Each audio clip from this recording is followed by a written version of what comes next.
कभी आप ब्रह्म मुहूर्त में जगे हैं? जगकर देखिए, संध्या होने के पश्चात जब रात्रि का अंधकार सारे संसार को धीरे धीरे अपने अंधकार में निगलने लगता है, तो यही अंधकार ब्रह्म मुहूर्त में भोर होने से ठीक पूर्व तनिक अधिक काला हो जाता है। कुछ समझे? हमारा जीवन भी कुछ ऐसा ही होता है। जब हमारे जीवन की समस्याएं अपने अंत पर होती है, तो यही समस्याएं एक भीषण रूप लेकर हमारे समक्ष प्रस्तुत हो जाती है और ऐसे परिस्थिति में अधिकतर लोग हार मान जाते हैं, भय खा जाते हैं। परंतु यदि आप हार न माने, भय न खाएं, दृढ़ रहें, निरंतर आगे बढ़ते रहें, तो प्रकाश के रूप में हमारा स्वागत करने के लिए सूर्य उदय सदा हमारे समक्ष प्रस्तुत रहेगा। आपने बरगद के वृक्ष को देखा है? जितना विशाल उतना दृढ़। पतझड़ में वो सूख जाते हैं, परंतु दुर्बल नहीं होते, टूटकर गिरते नहीं। और उसके विपरीत दलदल में उपजे वृक्षों को देखिए, वो दिखने में तो बड़े होते हैं, पतझड़ आए या शीत सदा हरे भरे होते हैं, परंतु इतने दुर्बल होते हैं कि जलधारा के हल्के से वेग से वो गिर जाते हैं। परंतु ऐसा क्यों होता है? कारण है जड़ें। जिसकी जड़ें दृढ़ भूमि में है, वो हर चक्रवात, हर ऋतुओं को सह लेता है, और जिसकी जड़ें दलदल में है, वो स्वयं की जड़ों को दुर्बल बना लेता है। कुछ ऐसा ही मनुष्य भी होता है, जो अधर्म, कुकर्म और असत्य की धरा पर उपजा है।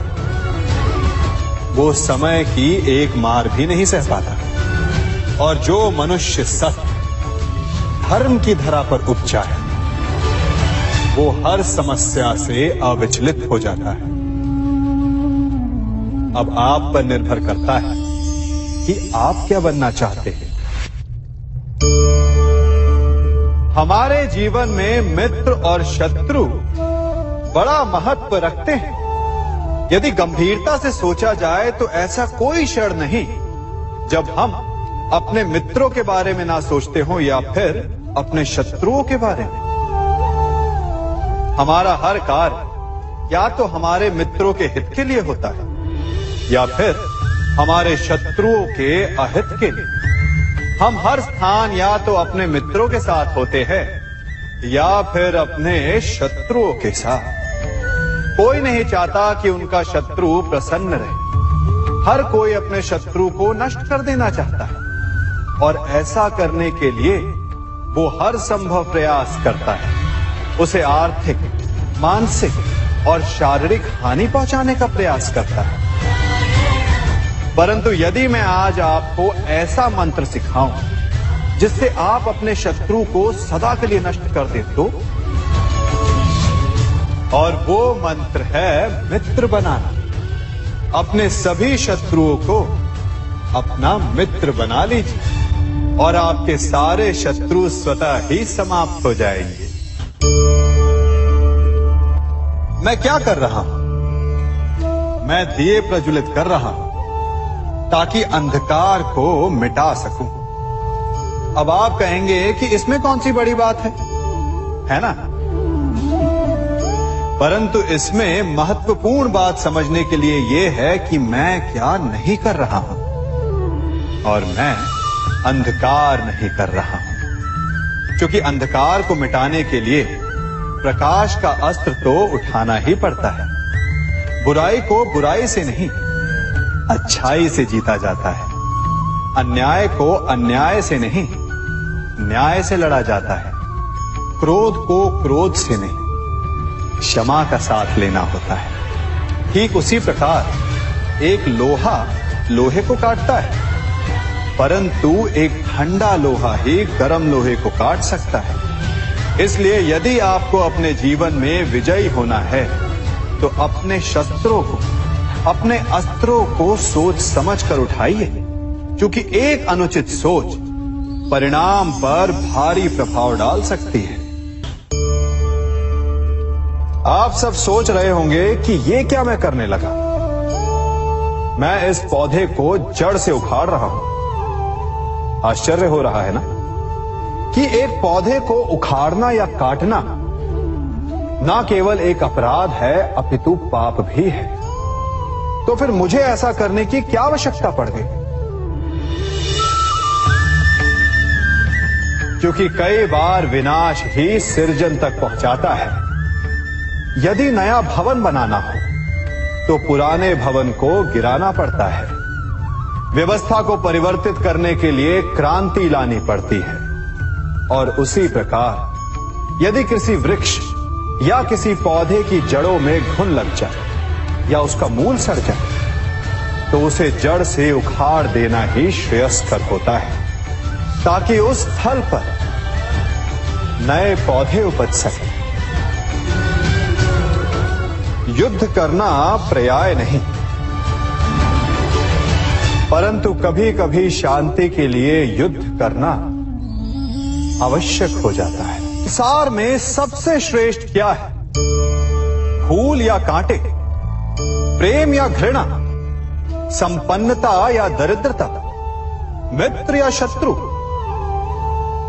बताइए। अब आप भी कहेंगे कि भला ये कोई पूछने की बात हुई? अवश्य, फूल, प्रेम, संपन्नता और मित्र ही श्रेष्ठ है।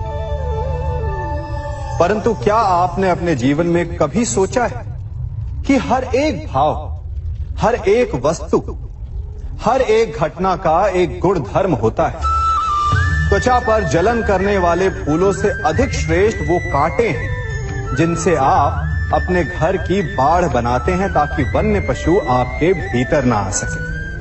वो प्रेम श्रेष्ठ नहीं जो आपको अंधा, लोभी, पक्षपाती बनाता। वो घृणा श्रेष्ठ है जो आपको नया मार्ग दिखाते। वो संपन्नता श्रेष्ठ नहीं जो आपको कृपण बनाते, मद्दांध बनाते। वो दरिद्रता श्रेष्ठ है जो आपको जीवन में परिश्रम करने की शिक्षा दे। कुविचार देने वाले, बुरा मार्ग दिखाने वाले मित्रों से अधिक श्रेष्ठ वो शत्रु होते हैं जो हमें जीवन का लक्ष्य दे दे। इसलिए अपने जीवन में हर वस्तु, हर भाव, हर घटना के गुण धर्म को पहचानिए और उसके पश्चात अपना चयन कीजिए। स्वर्ण। हम सभी को अपने जीवन में स्वर्ण से कभी ना कभी कुछ ना कुछ थोड़ा या अधिक मोह होता ही है ना? परंतु क्या आपने कभी सोचा कि स्वर्ण को प्राप्त कैसे किया जाता है? जब भूमिगत खदानों से स्वर्ण को निकाला जाता है तब वो एक पाषाण की भांति होता है। ऐसा पाषाण जिससे आप किसी को भी मार सकते हैं, परंतु उसे आभूषण के रूप में स्वयं के शरीर पर धारण नहीं कर सकते। यदि उसे आभूषण बनाना है तो उसे लंबी यात्राएं करनी होती है। उस पाषाण को पिघलना होता है। सुनार के हथौड़ी की अनेकों चोटें खानी पड़ती है, फिर काट छाट, और उसके पश्चात जाकर वो ऐसा आभूषण बनता है जो हमें वर्षों तक, सदियों तक लुभाता रहता है। इसलिए यदि आपको समय पर विजय पानी है तो स्वयं के निर्माण पर समय देना होगा।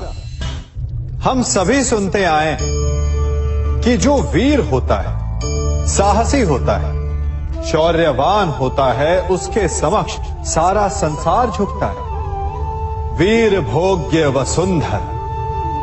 परंतु वीरता है क्या? शौर्य क्या है? साहस क्या है? साहस युद्ध नहीं, वीरता विजय नहीं, शौर्य कभी ना गिरना नहीं।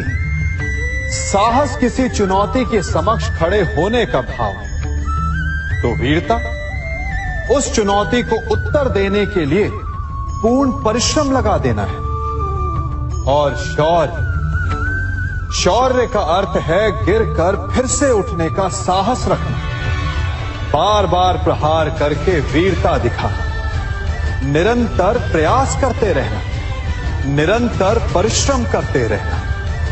इसलिए विजयी होने से अधिक महत्वपूर्ण है शौर्यवान होना, क्योंकि जो शौर्यवान है उसे विजय मिलना निश्चित है।